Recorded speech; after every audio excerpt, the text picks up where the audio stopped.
مين فينا ما يحبش انه يفصل من كل ضغوط الحياه؟ وعشان ده يحصل يبقى لازم نختار مكان تتوافر فيه كل السبل اللي بيها ننسى الحياه، والمكان ده هو لافيه، ولافيه بتاعنا الحياه، وفيه كل اللي ممكن تتمناه من حيث الرقي والخصوصيه والهدوء كمان. فلو كنتم مثلا اسره فهتلاقوا في لافيه كل الخصوصيه اللي ممكن تكونوا محتاجينها، ولو انت طالب ومحتاج مكان هادي تذاكر فيه، ولو حتى كنتوا مجموعه شباب وبتدوروا على مكان تاكلوا فيه وتقضوا فيه وقت جميل، يبقى الاختيار لازم يكون لافيه. يلا مع بعض نشوف لافيه.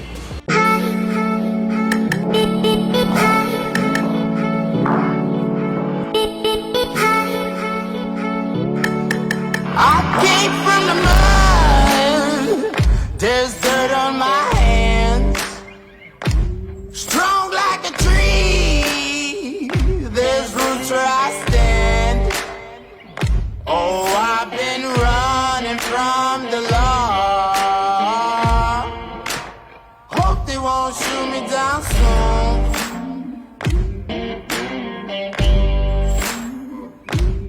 They sing on a sleepless night. أهلا بيكم في مطعم لافيه. مطعم لافيه هو واحد من المطاعم اللي قدر في خلال سنتين، يمكن هو حديث الإنشاء، ولكنه في خلال سنتين قدر إن هو يحوز على نسبة كبيرة من ثقة العملاء، سواء داخل مدينة جمصة أو حتى الناس اللي بتيجي تصيف داخل مدينة جمصة. طيب ليه؟ لأن المكان بصراحة بيتوفر فيه أكتر من عنصر، زي عنصر الرقي في المكان زي ما انتم شايفين، وكمان الخصوصية الكبيرة الموجود، وتحديدا في المكان الداخلي أو النص الداخلي اللي موجود قدام حضراتكم، وكمان من حيث الأمان، وإن أنت تبقى بتستمتع بسعر مقابل جودة أو جودة مقابل سعر. طبعا لو كنت انتوا أسرة أو عيلة حابة تقعدوا في المكان، فالمكان مهيأ ليكم بشكل كبير. ولو كنت طالب أو طالبة حابة ان انت تقعدي او تدرسي في فتره الشتاء او تدرس، هتلاقوا المكان مهيأ ليكم بشكل كبير، تقدروا تاكلوا فيه اللقمه او الاكل اللي انتوا بتحبوه كله، وباسعار كويسه. وطبعا الاسعار والمنيو هنسيبها لكم في نهايه الفيديو. طيب كمان لو انتوا مجموعه اصحاب او واحد حابب يستضيف اصحابه داخل مكان راقي وشكله كويس، فاظن ان لافيه لازم يكون واحد من ضمن اهم اختياراتكم في مصيف جمصة. زي ما انتم شايفين معايا المكان على اتم الاستعداد من حيث الرقي والنظافه وطبعا الامان، ويمكن المكان زي ما انتم شايفين كمان مكيف، وموجود فيه تكييفات، وموجود فيه كل العناصر اللي ممكن تخليك مرتاح داخل المكان. طيب لو انا عايز اخد اكل بس ما اقعدش في المكان، هل في دليفري؟ ايوه موجود دليفري في المكان، وهيكون في عروض على الدليفري مخصوصه يعني تحديدا. طب ليه؟ لانه الاداره هتحاول تخلي ان الدليفري يوصل لك في اي مكان، سواء كنت في شرق او مايو او زايد او حتى المنصوره الجديده او حتى مدينه جمصه، هيوصل لك مجانا. وكل ده من خلال الاداره ومن خلال رقم التليفون الموجود اسفل الشاشه ناحيه اليمين. هتلاقوا قدام حضراتكم اهو، تواصلوا مع الاداره واسالوا عن اي سؤال او يعرفوا اللي انتوا عايزين تعرفوه من خلال رقم الهاتف. كمان زي ما قلت لحضراتكم انه لافيه او مطعم لافيه في شقين او في جزئين، الجزء الخارجي والجزء الداخلي. احنا دلوقتي موجودين في الجزء الداخلي زي ما حضراتكم شايفين، بوريكم المكان ونظافه المكان. هنطلع دلوقتي مع بعض على طول للجزء الخارجي علشان خاطر نشوفه. زي ما انتم شايفين ده الجزء الخارجي للافيه، مكان مهيأ ونظيف وجميل، وموجود على شارع فخر الدين خالد قدام اسم الشرطه، مباشره قدام واحده من اشهر واهم المناطق داخل مصيف جمصة، اللي تقدر من خلال القعده هنا تستمتع بالقعده اللذيذه وتشوف الناس حوالين منك رايحه جايه، لان المكان ده واحد من اشهر الاماكن الموجوده داخل مصيف جمصة.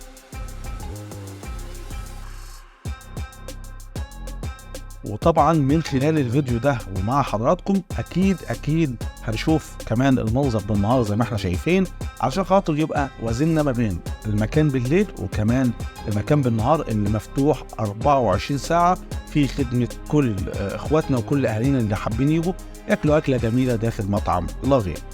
كمان هنتكلم عن النقاط المهمة في المكان، يعني مثلا الأصناف الأكل الموجودة إيه، المشاريب هي إيه. هنجيب بعض الحاجات دي وهنعرضها على حضراتكم علشان خاطر نشوف. وطبعا نبدأ بالأكل اللي هيكون موجود داخل مطعم لافيه.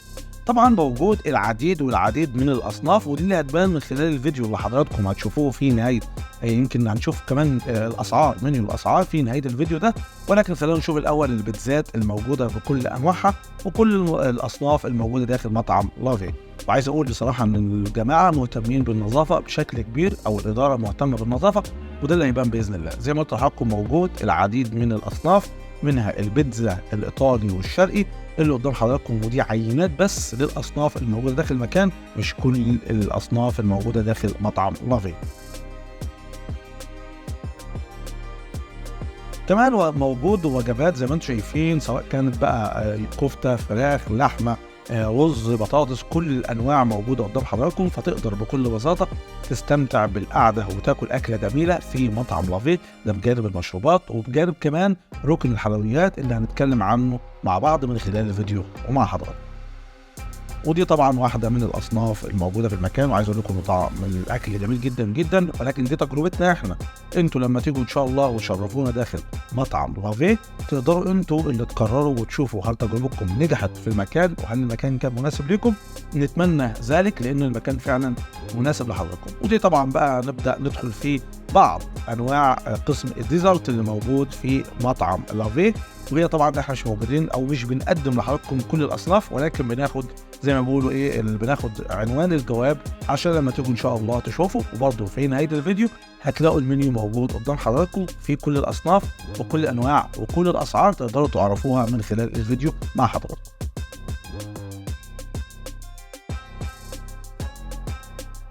وزي ما قلت لحضراتكم موجود ديليفري داخل مطعم لافي.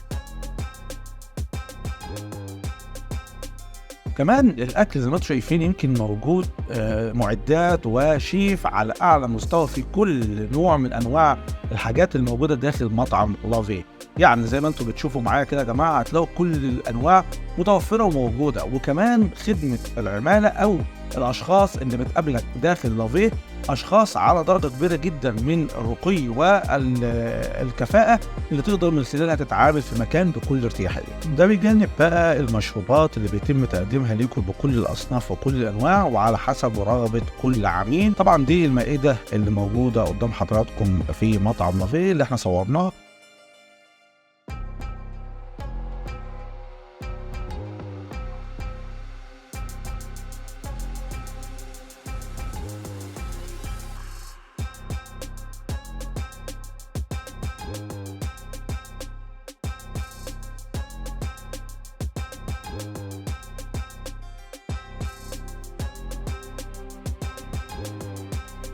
وعايز اقول لكم ان احنا للاسف ما قدرناش نقاوم الطعم ولا حتى المنظر بتاع الاكل، فاضطرينا مجبرين واسفين ان احنا ناكل.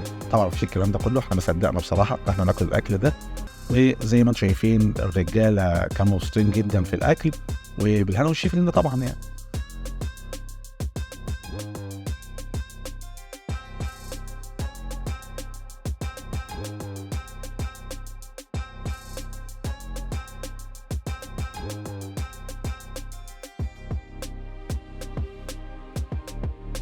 ودي كانت النتيجة النهائية بعد الأكل، وبصراحة كان الأكل جميل ودسم جدا.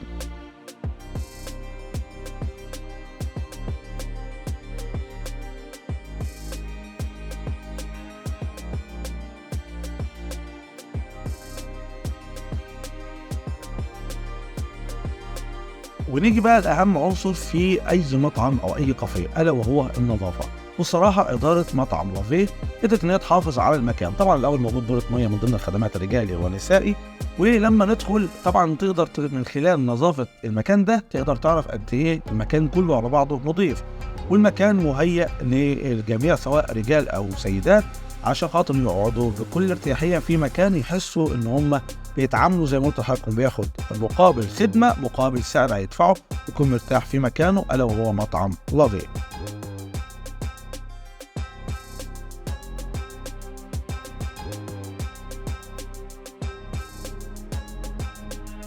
ولكن بقى خلونا نطلع مع حضراتكم بره ونشوف المكان تاني علشان خاطر نفنش مع بعض الفيديو ونكون استمتعنا. وزي ما قلت لحضراتكم كل الأصناف موجودة وكل الأنواع موجودة، ولكن احنا جبنا بس بعض الأصناف الموجودة في المنيو اللي هتلاقوه في نهاية الفيديو ده. وكمان اتمنى ان تكون التجربه داخل مطعم لافيه لحضراتكم، سواء اللي جه وجرب المكان او حتى اللي لسه هيجي ان شاء الله من خلال الفيديو او من خلافه، ان هو يكون موجود في مكان يرتاح له، الا وهو مطعم لافيه اللي ان شاء الله يكون واحد من اهم الاختيارات لحضراتكم داخل مصيف جمصة.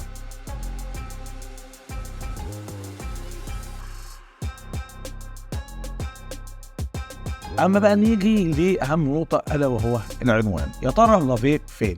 مطعم لافيه لو انت جاي هنا من عند مجلس المدينه هتلاقي على طول اسم الشرطه على يمينك ولافيه على شمالك، لكن لو انت جاي من ناحيه امون او من ناحيه مايو فعلى طول هتلاقي لافيه على يمينك.